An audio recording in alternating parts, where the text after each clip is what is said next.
também prejudicando a cidade, porque ela invade, quer dizer, de repente os moradores têm problemas de saúde, tudo isso acontece. Para você ver, esse ano, teve dias no meses de junho em que a cidade estava completamente enfumaçada. Nós não achávamos que estava um dia nublado porque não estava vendo sol devido à queima de campo nativo que estava ocorrendo na época. Então, isso, muito nós procuramos e conversamos com o secretário de saúde de Vacaria, conversamos com o hospital. Houve muitas doenças respiratórias devido a essa fuligem em que o campo era queimado e exitado na cidade. Então, esse é um grande problema até humano, essa queima, porque se fosse uma pessoa só queimando 10, 15, 20 hectares, não, isso até suportaria e não haveria problemas humanos. O problema todo é que existe lá na agricultura e mais de 10 mil hectares são queimados ao ano. Então, e todo mundo junto naquela mesma época concentrado. E aquilo ali vai gerar grandes prejuízos à saúde da população que se avizinha. E todo mundo sofreu por essa queima de campo nativo.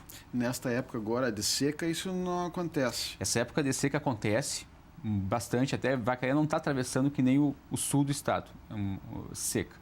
Mas quando o verão agora, não passa 15, 20, 30 dias sem chover, o campo seca e fica bem propício. Aí o Ministério Público leva muito o fator de que essa queima fora da época, a gente investiga muito bem para ver se foi o próprio produtor, porque não é normal o produtor queimar essa época do campo. Então a gente tem um cuidado todo especial, a gente não sai punindo ninguém sem ter provas, sem ter indícios de que foi aquela pessoa que praticou a queima de campo nativo. E essa época do ano sugere-se que não foi o infrator. Muitos acidentes, por exemplo, e isso a gente chama atenção porque um veículo trafegando por uma estrada, a pessoa inadvertidamente joga o seu cigarro com o campo seco, pega fogo e se espalha, e para parar um fogo com campo seco é muito problemático, é difícil mesmo, somente fazendo aceros de mais de metro para conseguir deter esse fogo. Claro. Esse final de semana eu estive na cidade de São Francisco de Paula e me chamou muito a atenção aquelas placas na estrada alertando que queimada é crime e telefone para denúncias, né? Isso tem acontecido? Tem. Os próprios vizinhos, e até medo de sofrer um prejuízo, mas também tem outros com cultura já ambiental bem evoluída, no homem do campo, ele informa ao Ministério Público, à Patran, de que está ocorrendo, o seu vizinho está praticando uma queima de campo nativo, há perigo de invadir então a sua propriedade, então ele tem medo até da responsabilidade, sabe que a responsabilidade se atingir o seu campo é dele também, então há essa comunicação, essa interação com as pessoas que tenham a sensibilidade já ambiental apurada, mas também até para os outros em que nota-se que ele pode ter um risco com aquela queima, então ele liga e procura denunciar aquelas pessoas que estão praticando ainda essa queima. O senhor colocou algumas situações de Vacaria, foram muitos inquéritos instaurados, o senhor tem alguma ação ajuizada nesse sentido? A gente não tem, esse ano, a gente ajuizou em torno de 3% dos inquéritos que foram abertos. Nós abrimos em torno de 100 inquéritos para tratar sobre queimadas. Então, a gente acredita que deve ter ajuizado em torno de 3 a 4 todos os fatos que chegaram. Porque a gente chama o infrator, coloca para ele todas as proibições que existem e a gente consegue chegar num acordo. Esse é o objetivo do Ministério Público, orientar, e muitos deles não foram reincidentes, né, que foram quitados este ano. Então, a gente consegue fazer um acordo e chegar a um ponto comum ali para ele não mais fazer aquilo, explicando outras técnicas, para tentar deter essa prática milenar. Mas existe muita queima de campo nativo. Nós, por exemplo, de inquéritos civis, mais da metade dos inquéritos civis abertos em Vacaria, e eu substituo de vez em quando em Bom Jesus, são por causa da queima de campo nativo. Os outros 40% são de corte de árvores e 10% são de outros danos ambientais. E mistos de ajustamento de conduta? Tem celebrado esses compromissos? Celebrado, em 97% dos casos a gente celebra acordo, né? A gente chega a um ponto em comum, a gente orienta e, como eu falei, depois que a gente chama o produtor, ele até, a gente conscientizando e mostrando os danos que isso ocorre, o produtor rural é um protetor do meio ambiente, apenas de vez em quando ele não sabe que está causando dano ao meio ambiente. Então, cabe o papel ao Ministério Público, ao promotor de justiça, primeiramente até que eu noto, o promotor de justiça não é aquela pessoa que quer acusar o produtor rural de qualquer forma, de qualquer jeito. Nós queremos conversar, sentar, participar com ele do problema que existe, ele nos explica, muitas vezes ele pode falar que eu não vou denunciar por A mais B ou C se você não dizer o que aconteceu e por que você fez essa queima de campo. Ele explica, nós chegamos a um ponto comum de chamar técnicos, demonstrar para ele outra técnica, para que isso não mais ocorrer, porque já ocorreu dano ao meio ambiente. E esse dano é irreparável que ocorreu o dano ao meio ambiente. Não é plantando 10, 100, pagando valores que vai ser recuperado. Eu acho que o papel principal do Ministério Público nesse fato é chamar aquele produtor rural, na maioria das vezes, orientar para que aquilo não mais ocorra. Não mais ocorrendo, está cumprido 90% do papel do Ministério Público nesse fato. 1% vai ser a indenização ao meio ambiente por ter feito isso, né, e a obrigação de não fazer mais isso. E o Ministério Público também trabalha com nota pública, chamando a atenção dos moradores, dos produtores? Sim, na região até esse problema, como eu sempre falo, é milenar na região.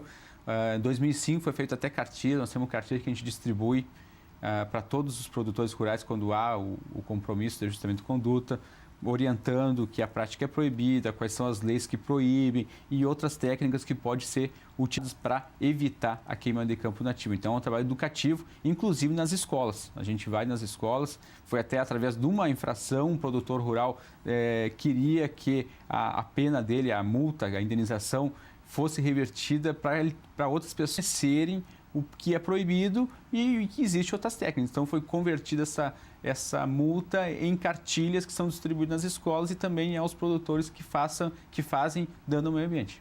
Agora, um outro problema que deriva também das queimadas é o aquecimento global, né? Acaba criando aquele efeito estufa, quer dizer, tudo isso prejudica. Prejudica. Digo mais que a queima de campo nativo, como ocorre em Vacaria, Bom Jesus, São Francisco, ela não atinge tanto o efeito estufa como atinge, por exemplo, as queimadas aí que a gente chama na floresta amazônica, porque são queimadas árvores, aí o fogo é muito forte e atinge e prejudica, faz muito do efeito estufa. As queimas, o que ocorre na região ali, como é para a limpeza do campo, a labareda não alcança 30, 40, 50 centímetros do chão. Então, é uma queima rasteira, que faz, então, poucos ao efeito estufa, mas traz algum prejuízo. Mas nada comparado a uma queima de uma floresta, como na floresta amazônica.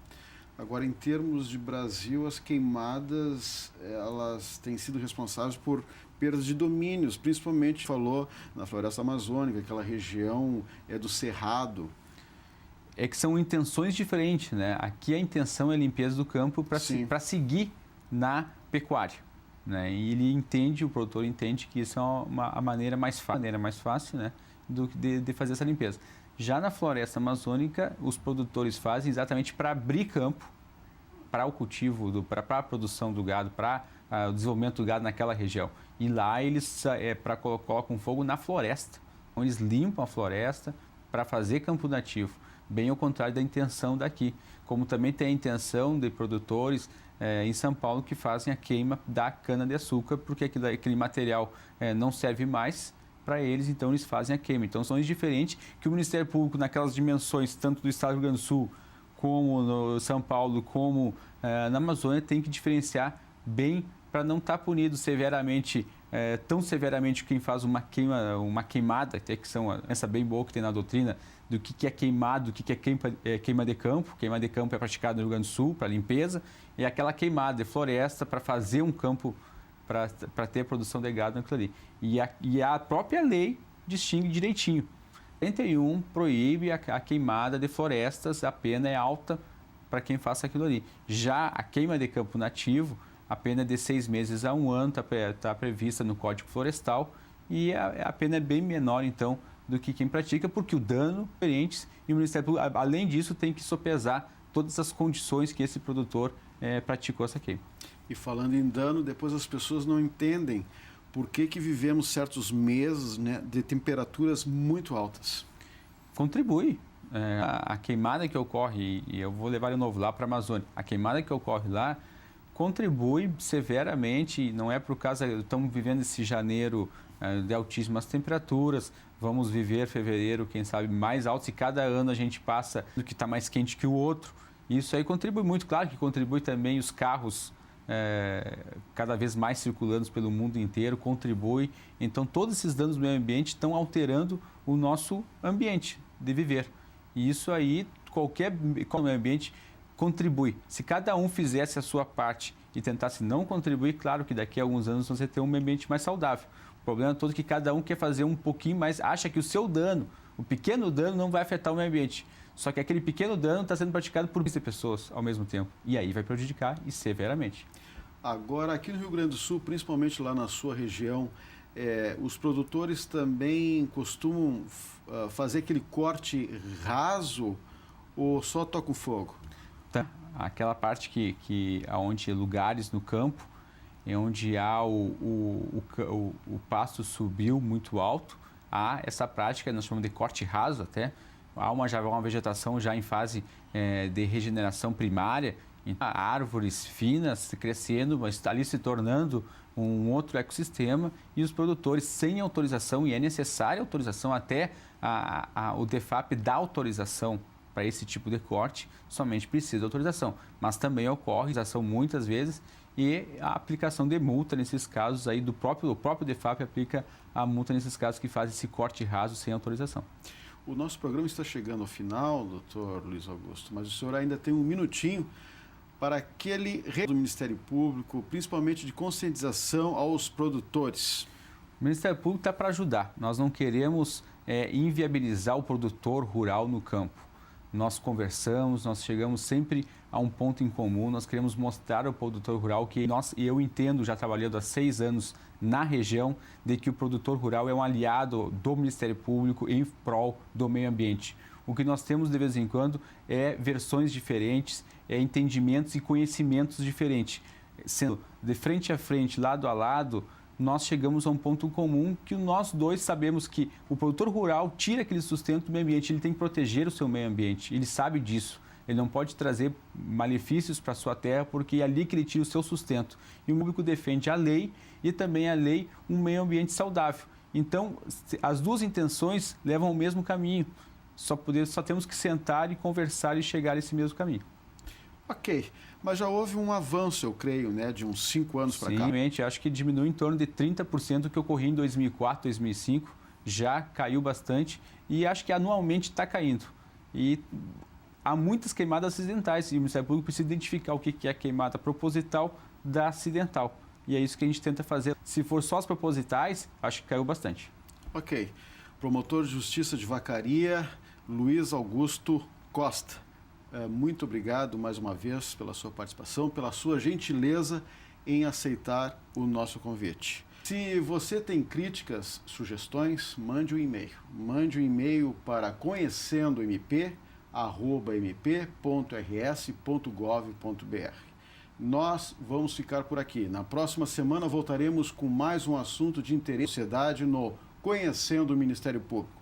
Até lá! Tranquilo?